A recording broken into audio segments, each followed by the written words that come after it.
Hi, എല്ലാ കൂട്ടുകാർക്കും പുതിയൊരു വീഡിയോയിലേക്ക് സ്വാഗതം. അപ്പോൾ നമ്മൾ ഇന്ന് ചെയ്യാൻ പോകുന്നതാണ് അടിപൊളി ഒരു സ്പെഷ്യൽ ബീഫ് കറിയാണ്. ലോക്ക്ഡൗൺ സമയത്ത് ചുമ്മാ ഇരിക്കേണ്ടതാണ് ചെയ്യാൻ തുടങ്ങിയ ഒരു ഐറ്റമാണ്. മസ്റ്റ് ട്രൈ ആണ്. സിമ്പിൾ സ്റ്റെപ്പിൽ ചെയ്യാൻ പറ്റുന്നതാണ്. അപ്പോൾ നമുക്ക് ആദ്യമേ വേണ്ടതെന്ന് പറഞ്ഞാൽ കുരുമുളക് പൊടിയാണ്, കിങ് ഓഫ് സ്പൈസ്. ഇതാണ് നമുക്ക് ആദ്യമേ വേണ്ടത്. പിന്നെ വേണ്ടതെന്ന് പറഞ്ഞാൽ മഞ്ഞൾപ്പൊടി 1.5 സ്പൂണാണ് വേണ്ടത്, കാരണം അറിയാമല്ലോ. അപ്പോൾ ഇനി എടുക്കാൻ പോകുന്നതെന്ന് പറഞ്ഞാൽ ഗരം മസാല. വീട്ടിൽ തന്നെ പൊടിച്ചുണ്ടാക്കിയ ഗരം മസാലയാണ്. അപ്പോൾ ഗരം മസാല ഇടുക. പിന്നെ വേണ്ടതെന്ന് പറഞ്ഞാൽ മുളക് പൊടി ആവശ്യത്തിന് മതി, 1 സ്പൂണാണ് ഞാൻ ഇട്ടത്. ഇനി ഇതിനെ എല്ലാം കൂടെ ഒന്ന് കുഴച്ച് അടിപൊളി സെറ്റാക്കി പവറാക്കണം. അപ്പോൾ കുഴക്കൽ സ്റ്റെപ്പിലേക്കാണ് നമ്മൾ പോകാൻ പോകുന്നത്. കുഴക്കൽ സ്റ്റെപ്പ് എന്ന് പറഞ്ഞാൽ കിണ്ണം കാച്ചി രീതിയിലുള്ള കുഴക്കൽ തന്നെ ആയിരിക്കണം വേണ്ടത്. കാരണം ആ മസാല എല്ലാം അതിനകത്ത് പിടിക്കണം. മസാലയൊക്കെ അടിപൊളിയായിട്ട് പിടിച്ചിട്ടുണ്ട്. ഇതിനെ നോക്ക്, എല്ലാ രീതിയിൽ ഇരിക്കുന്നില്ല, കളറ് കണ്ടില്ലേ. അപ്പോൾ ഇതിനെ എല്ലാം കൂടെ സെറ്റാക്കി വെച്ചിട്ടുണ്ട്. ഇനി നമുക്ക് ചേർക്കേണ്ട വേറൊരു ഐറ്റം ഉണ്ട്. എന്താ പറയുക, ഉപ്പ് ചേർക്കാതെ ബീഫ് ആവത്തില്ലല്ലോ. അപ്പോൾ ബീഫിന് ഉപ്പിടുക. ഉപ്പ് ആവശ്യത്തിന് മതി. ഇനി ഇതിനെ ഒന്ന് കുഴച്ച് കിടനാക്കി വെക്കണം. ഓക്കെ, അപ്പോൾ കുഴച്ച് വൃത്തിയാക്കിയിട്ടുണ്ട്. ഇനി ഇതിനെ നമുക്കൊന്ന് പ്രഷറൈസ് ചെയ്യിക്കണം. അപ്പോൾ പ്രഷർ കുക്കറിലേക്ക് നമുക്ക് ബീഫിനെ തട്ടി അതിന് ഇനി 1 കപ്പ് വെള്ളം ഒഴിക്കുക.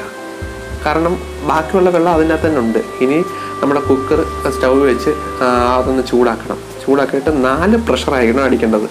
4 പ്രഷർ വയ്ക്കുന്നവരെ വെയിറ്റ് ചെയ്യുക. ആ സമയം കൊണ്ട് നമുക്ക് സവാള കട്ട് ചെയ്ത് വൃത്തിയാക്കി എടുക്കാം. മാജിക് കണ്ടല്ലേ. അപ്പോൾ ഇതിനെ നമുക്കിനി കട്ട് ചെയ്ത് വെക്കാം. ഓക്കെ, ഇനി തക്കാളിയാണ് നമുക്ക് വേണ്ടത്. 3 തക്കാളിയാണ് വേണ്ടത്. ഈ തക്കാളിയെ നമുക്ക് കട്ട് ചെയ്ത് ക്യൂബ്സ് ആക്കാം.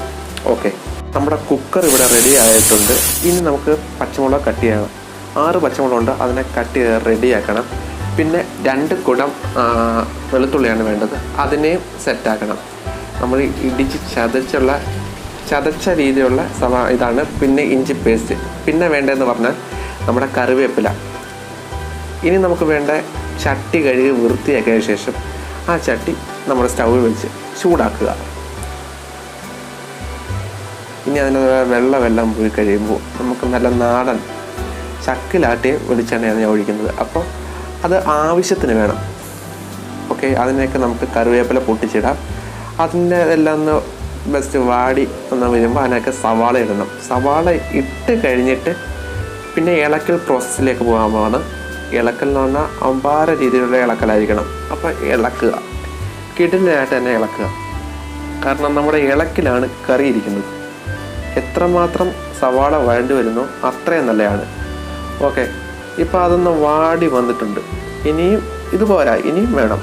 ഇനി നല്ല വൃത്തിക്ക് അതിനെ ഒന്ന് ഇളക്കുക. കിടലായിട്ട് രീതിയിൽ തന്നെ ഇളക്കുക. ഓക്കെ, നല്ല വൃത്തിക്ക് ഇളക്കി വഴണ്ടി വരണം. അതിനകത്ത് നമുക്ക് ഇനി ചെയ്യേണ്ടതെന്ന് പറഞ്ഞാൽ അതിലേക്ക് പച്ചമുളക് ഇടണം. നല്ല വൃത്തിക്ക് വഴണം. അതിൻ്റെ കൂടെ തന്നെ പച്ചമുളക് ഇടുക. കാരണം ഇപ്പം ഇട്ടാലേ അത് ശരിയാവത്തുള്ളൂ. അപ്പോൾ പച്ചമുളക് ഇട്ട് അടിപൊളിയായിട്ട് പിന്നെയും വഴറ്റൽ പ്രോസസ്സ് കണ്ടിന്യൂ ചെയ്യും. അപ്പോൾ നമ്മളിങ്ങനെ വഴറ്റൽ ചെയ്തുകൊണ്ടേ ഇരിക്കുകയാണ്.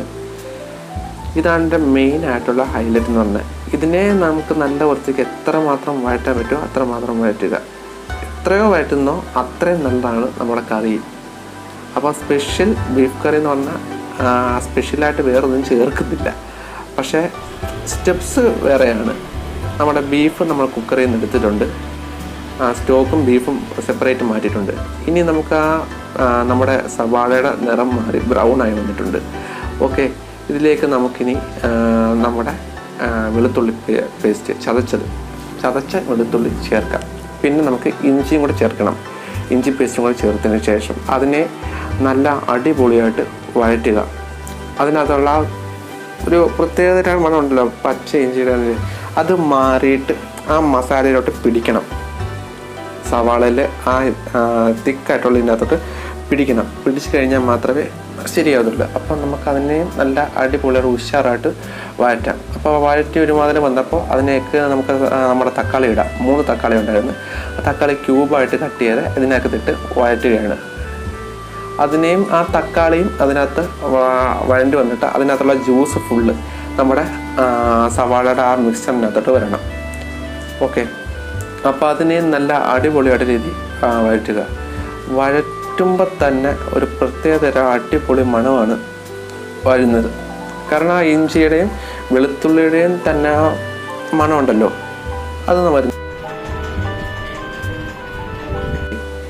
ആ സ്റ്റോക്ക് നമ്മൾ സെപ്പറേറ്റ് മാറ്റിയിട്ടുണ്ട്, അതൊന്ന് ചുമ്മാ കാണിച്ചാണ്. ഇനി ഇതിനെ വഴറ്റുക.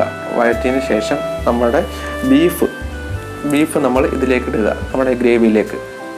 ഓക്കെ, ഇനി ഇതിനെ വഴറ്റണം. ആ ബീഫിനകത്തും ഇതിൻ്റെ എല്ലാം സവാളയ്ക്കകത്തും നമ്മുടെ തക്കാളിയിലുള്ള എല്ലാ ആ എസൻസും നമ്മുടെ ബീഫിനകത്തും കയറണം. അപ്പോൾ ബീഫ് ഇളക്കിക്കൊണ്ടിരിക്കണം. ബീഫ് നമ്മൾ നല്ല വൃത്തിക്ക് ഇളക്കണം. ഇളക്കിയാൽ മാത്രമേ അതിൻ്റെ സ്വാദ് വരത്തുള്ളൂ. നമുക്ക് എത്ര മലയാളികളായ പിന്നെ ബീഫിൻ്റെ കാര്യം പറയണ്ട. നമുക്ക് ഏറ്റവും കൂടുതൽ ഇഷ്ടമുള്ളൊരു വിഭവമാണ് ബീഫിൻ്റെ. ഏത് വിഭവം നമുക്ക് ഇഷ്ടമാണ് ബീഫിൻ്റെ. അപ്പോൾ എത്ര നല്ലതാണോ അത്രയും രീതി നമ്മൾ ഇളക്കിക്കൊണ്ടേ ഇരിക്കണം. അപ്പോൾ ഇളക്കുക. ഇളക്കുമ്പോൾ തന്നെ നല്ല മണം വരുന്നുണ്ട്. അത് ബെസ്റ്റ് കാര്യമാണ്. ഓക്കെ, ഇപ്പോൾ നമ്മുടെ ബീഫ് ഏകദേശം അതിനകത്ത് മിക്സ് ആയിട്ടുണ്ട്. ആഹാ, സ്ലോ മോഷനിൽ കൂടെ ഇട്ടപ്പോൾ എന്നാ ചന്തവ. ഓക്കെ, അതിനെ നമ്മൾ റിവേഴ്സൊക്കെ ഇട്ട് ഒന്ന് പൊലിപ്പിക്കുന്ന രീതിയിലൊക്കെ ആക്കിയിട്ടുണ്ട്. അസാധ്യ മണമാണ് ഇപ്പോൾ ഉള്ളത്. ഓക്കെ, അതിലേക്ക് നമുക്ക് നമ്മുടെ മസാല, മീറ്റ് മസാലയാണ്, ചിക്കനല്ല മീറ്റ് മസാല ഇടട്ടെ. മീറ്റ് മസാല ഇടണം. അതിനകത്ത് ഗരം മസാല, അതേപോലെ നമ്മുടെ കുരുമുളക് പൊടി, പിന്നെ ആവശ്യത്തിന് മാത്രം മുളക് പൊടി. നേരത്തെ ഒരു മുളക് പൊടി ഇട്ടായിരുന്നു, കാരണം നമ്മൾ ബീഫിനകത്ത് നേരത്തെ മുളക് പൊടി, മഞ്ഞൾപ്പൊടി, അതേപോലെയാണ് ഗരം മസാല, കുരുമുളക് പൊടി, ഉപ്പ് ഇതെല്ലാം ഇട്ടതാണ്. അപ്പോൾ ഇനി നമ്മൾ ഇടുന്നതെന്ന് പറഞ്ഞാൽ കളറിനും ഒരു മണത്തിനും വേണ്ടി മാത്രമാണ് ഈ മസാലകൾ പിന്നെ ഇടേണ്ടതെന്ന് പറയുന്നത്. ഇനി നമ്മുടെ സ്റ്റോക്ക് നമ്മൾ സെപ്പറേറ്റ് മാറ്റി വെച്ചിരുന്ന സ്റ്റോക്ക് അതിലേക്ക് ആഡ് ചെയ്ത ശേഷം അതിനെ നല്ല വൃത്തിക്ക് ഇളക്കണം. അതിനു മുമ്പ് നമ്മുടെ അനിയൻകുട്ടൻ്റെ കലാപരിപാടിയാണ് ഇപ്പോൾ കണ്ടത്. അവൻ്റെ വകയായിട്ട് ഒരു റിവേഴ്സൊക്കെ ഇട്ട് പൊലിപ്പിക്കുന്നുണ്ട്. ഇപ്പോൾ ഇനി നമ്മൾ ചെയ്യേണ്ടത് പറഞ്ഞാൽ ഇതിനെ നല്ല വൃത്തിക്ക് ഇളക്കി സെറ്റാക്കുക. കുറച്ച് കഴിയുമ്പോൾ തന്നെ സ്റ്റോക്കും കൂടെ കറിക്കകത്ത് വന്നുകൊണ്ട് ആ ഗ്രേവി ഒന്ന് തിക്കായി മാറും. നല്ല അടിപൊളിയായിട്ട് തിക്കാവും. ബീഫ് കറിക്ക് ഏറ്റവും വേണ്ടതെന്ന് പറഞ്ഞാൽ ലൂസായിട്ടിരിക്കുന്നത്, തിക്കാവണം. ഇനി നമുക്ക് ചെയ്യേണ്ടതാണ് നമ്മുടെ ബീഫിനെ അടിപൊളിയായിട്ട് വേവിക്കുക. അതിനായി നമ്മൾ അതിനെ ഒന്ന് മൂടി വെക്കുക. ഹൈ ഫ്ലെയിം ആയിരിക്കണം ആ സമയത്തിനുണ്ടത്. ഹൈ ഫ്ലെയിമിൽ ഇട്ടിട്ട് ഒന്ന് മൂടി വെക്കുക. അപ്പോൾ സംഭവം തിളച്ച് മറിയുമായിരിക്കും. നമുക്ക് നോക്കാം എങ്ങനെയുണ്ട്. എൻ്റെ പൊന്നും, കിടിലായിട്ട് പറഞ്ഞാൽ കിടിലായിട്ട് അവിടെ നിൽക്കാൻ പറ്റാത്ത അന്യായ മണമാണ്, സൂപ്പർ മണമാണ് വരുന്നത്. ഇനി നമുക്കിതിനെ ഒന്ന് ഇളക്കി നോക്കാം എങ്ങനെയുണ്ടെന്ന്. ആ കൺസിസ്റ്റൻസി ഉണ്ടോ? ഇതേ കൺസിസ്റ്റൻസി തന്നെ ഇരിക്കണം ബീഫ് കറി എങ്ങനെയായ. ഓക്കെ, അപ്പോൾ ഇതിനെ നമുക്ക് നല്ല ഒന്ന് കുറച്ചുകൂടെ ഒന്ന് ഇളക്കി വൃത്തിയാക്കിയ ശേഷം സെർവ് ചെയ്ത് മാറ്റണം. അത്രേ ഉള്ളൂ നമ്മുടെ പണി. പിന്നെ കഴിക്കുക.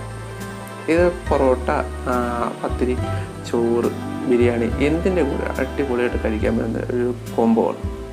അപ്പോൾ നമുക്കിനി സെർവ് ചെയ്താലോ? ഓക്കെ, നമ്മുടെ അനിയൻകുട്ടനാണ് ടേസ്റ്റ് ചെയ്യാൻ പോകുന്നത്. എങ്ങനെയുണ്ടെന്ന് ആശാൻ പറയും. ഇവൻ ഇതിൻ്റെ ഒരു ഫാനാണ്, ബീഫിൻ്റെ ഒരു ഫാനാണ്. അപ്പോൾ നമുക്ക് നോക്കാം കുട്ടനെങ്ങനെയുണ്ടെന്ന്. നമുക്ക് കഴിക്കുക.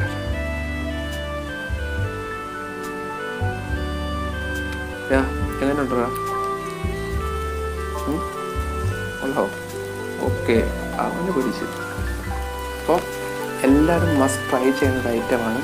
അതേപോലെ സബ്സ്ക്രൈബ് ചെയ്യണം, നമ്മുടെ ചാനലിനെ പ്രൊമോട്ട് ചെയ്യുക. അപ്പോൾ എല്ലാവർക്കും ടാറ്റാ.